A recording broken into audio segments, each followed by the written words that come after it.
We take the environment very seriously, and I think we're making some important steps. I have a tremendous number of friends in the environmental community, and I want to continue that relationship. And I think working together, we can move significantly toward renewable energy over the next 3 years. Governor, you've been criticized recently by environmentalists for your removal of 2 members of the Air Pollution Control Board just a couple of weeks before a crucial vote on a permit for a compressor for the Atlantic Coast Pipeline. Some say that the emissions from this compressor could have negative effects on a nearby community, a historic African-American community. The 2 board members who are now out had raised some questions about the safety of this compressor. We know that their terms had expired, but it's not unusual for folks to serve beyond expired terms. Many others are currently doing so. Why, at this point, would you replace these members at such a critical time in this board's work as it relates to the Atlantic Coast Pipeline? Well, we have a number of boards and commissions, and that's the job of the governor to appoint members.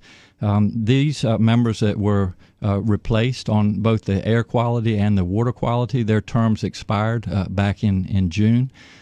We've had a number of people that are interested in serving on those 2 boards. We vetted their applications, and I have replaced the 2 members of both the Air and Water Board, I think, with some very qualified individuals, and I would ask the listeners to really give them a chance, let them do their job, and I think they'll be pleased with what they do. One of the other things I would say, Mark, and this has brought light to something that I think hopefully the listeners will take heed, is that we have a number of boards and commissions. Some of them are easier to replace than others, and I would just encourage anybody that's interested in serving Virginia to go online and look at the boards that are available, and if they're interested in serving, please let us know, because we're always looking for qualified, talented people to do that. Governor, when you look at the optics of this, and I think that's, folks who are not privy to the process that you're going through behind the scenes, they're wondering, why is it happening now when there's a crucial vote? Why not wait until after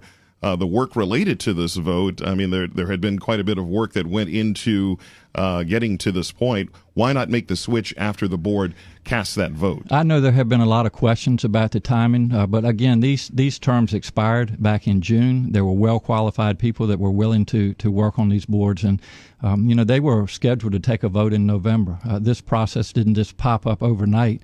They chose not to take that vote, but we had planned to make those changes, and that's what I did. We get a fair share of emails and calls related to the pipeline projects and some of the individual elements of that folks have some challenges with and maybe disagreeing with what's playing out.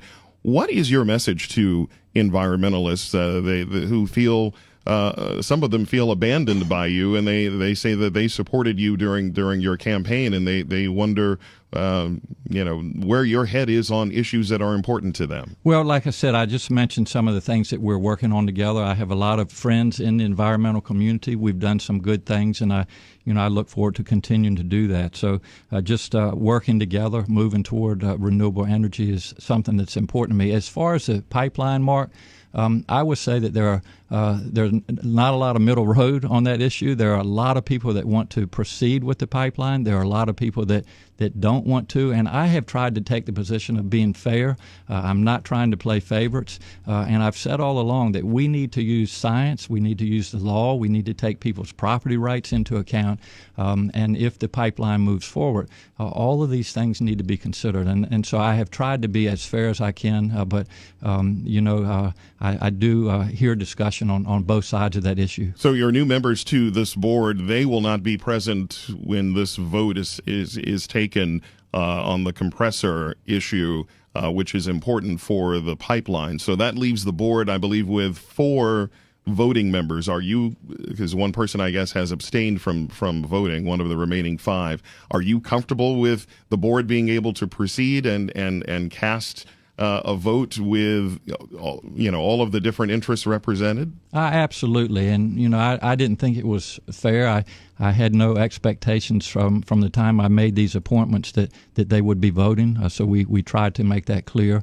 Obviously, it's a learning curve, and they need to catch up to speed. And also, there's a lot of political pressure on these individuals. And I would just ask people to let them do their job. Let them be as objective as they can be. Let them know of the law, of the science, and then make their decision. But again, the two new appointees, I had no expectations that they would be voting in December. All right. When we come back, we're going to talk